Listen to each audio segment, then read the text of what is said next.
What up, homies? I got something special for all my well-read ballers today. I'm about to lay on y'all the first episode of my new audio series, Thug Notes Get Lit, where your boy Sparky gonna keep doing his thing, bringing badass literature to the streets, this time through the airwaves, pod waves, whatever the hell it's called. This show is live now, so check it out on Apple Podcasts or your favorite podcast app. But to give you guys a little taste of what's to come, I'm going to drop some hits from the first episode right here, right now. 3 examples of More Money, More Problems and Lit.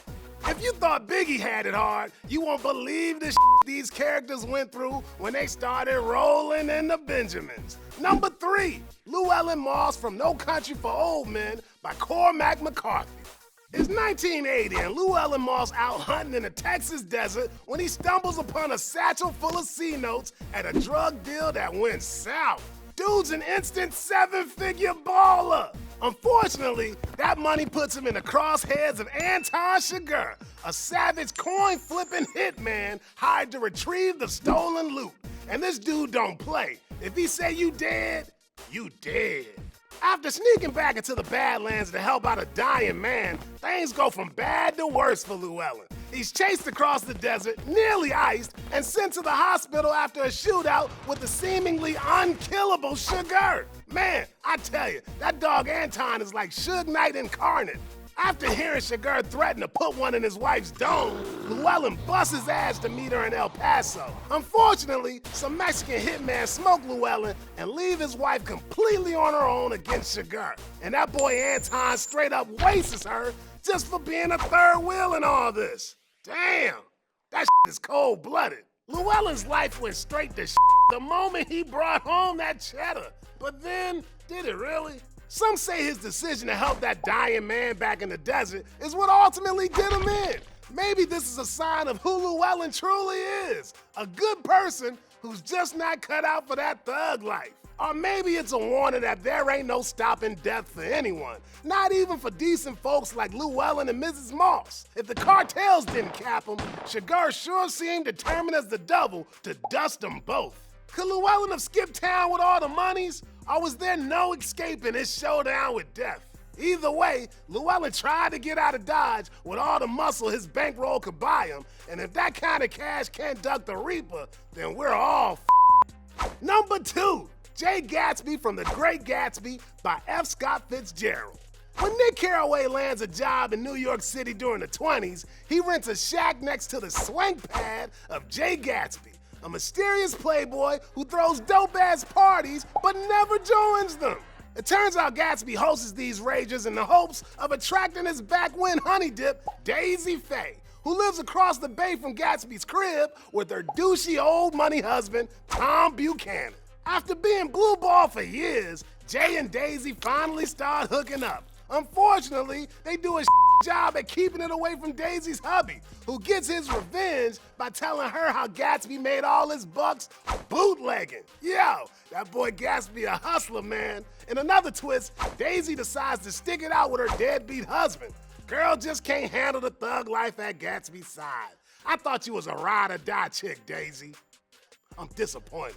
It looks like things couldn't be worse for Team Gatsby until, holy shit, Tom's side bitch gets run over by Daisy, and the girl husband thinks Gatsby was behind the wheel. That dead chick's crazy ass hubby heads down to Gatsby's mansion and blasts him in his swimming pool. It's game over for the Great Gatsby. Why did things go south for great old Gatsby? Maybe it was because his whole approach to life was straight up whack. Brother thought he can buy his way back to happiness with a gangster wad, but Daisy ain't one of his fancy ass shirts. That gal's a human, and a human heart ain't the kind of thing you can buy on Amazon.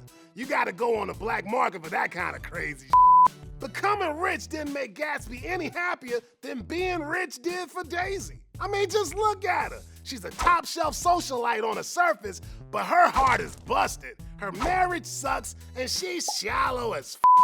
Even Nick thought Gatsby's corny-ass view of Daisy being all perfect wasn't jiving with reality. Neither character was capable of achieving the happiness they really wanted, which might be why so many people compare The Great Gatsby to the failure of the American dream. What is the American dream? Well, it depends on who you ask, but it boils down to busting your ass till you get enough bread to buy whatever makes you happy. Does the American dream hold up in practice? Well, in The Great Gatsby, the verdict is hell no. All the American dream got J. Gatsby was a death sentence for vehicular homicide. Gee, thanks for driving, Miss Daisy. Number 1, Bilbo Baggins from The Hobbit by J.R.R. Tolkien. Bilbo Baggins is a fat-ass hobbit who likes to eat, blaze up, and do jack shit. Till one day some nappy wizard crashed his crib with a team of dwarves and invited him to retake the Lonely Mountain and all his treasure from the dragon Smaug. Damn, that must have been some dank Bilbo was chiefing. Ooh! After some major grubbing, Bilbo joins the gang on a fantastic journey packed with stranger things than we seen on Stranger Things. We're talking goblins, trolls, a magic ring that Bilbo pockets, and an enormous dragon chilling atop a mound of shining bling. Smaug gets his wrecked, and the dwarves reclaim their mountain.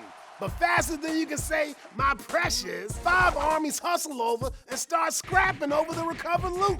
This results in the climactic battle of the 5 armies. Luckily though, Bilbo ducks the drama and survives. The little shorty pieces out with only a small purse as his prize money, but it's all good. He hurries home as fast as his fat legs can carry him, cause you know where that money's going. Up in smoke, y'all. If you're wondering why Bilbo didn't help himself to more of the recovered swag, it might be because so much of the crazy in The Hobbit goes down because of good old-fashioned greed. Consider the dwarves' obsession to reclaim the mountain, something Thorin Oakenshield, leader of the dwarves, regretted as he lay dying. If more of us valued food and cheer and song above hoarded gold, he says to Bilbo, it would be a merrier world. Just about everyone in The Hobbit got their minds on the dwarven treasure, which might explain why Tolkien chose Bilbo as his main character. As a hobbit, there's a childlike innocence to him, living a simple life, unlike the dragons, dwarves, and orcs who are all about the money and the power. If Bilbo's turned off by greed, that's probably Tolkien's cue that we should as well. That said, Bilbo does things up for Middle-earth by swiping that one ring from the creature Gollum. Was this greed, or was it Tolkien setting up his future books? What's the difference? Cause you know someone was seeing dollar signs with that move. Shout out to Pete Jackson. 3 Hobbit movies? Boy, please. Hey, that's all the goods I got today. Be sure to be on the lookout for more Thug Notes Get Lit on Apple Podcasts, Stitcher, or wherever you get your shit. New episodes will be coming at you every week, including ones on the most infamous banned books, mic-dropping moments in Shakespeare, greatest bromances in lit, and more. You can subscribe to the podcast right now, so give it a listen and show your boy some love and give me a nice review. Thanks for tuning in, my well-read ballers. Peace.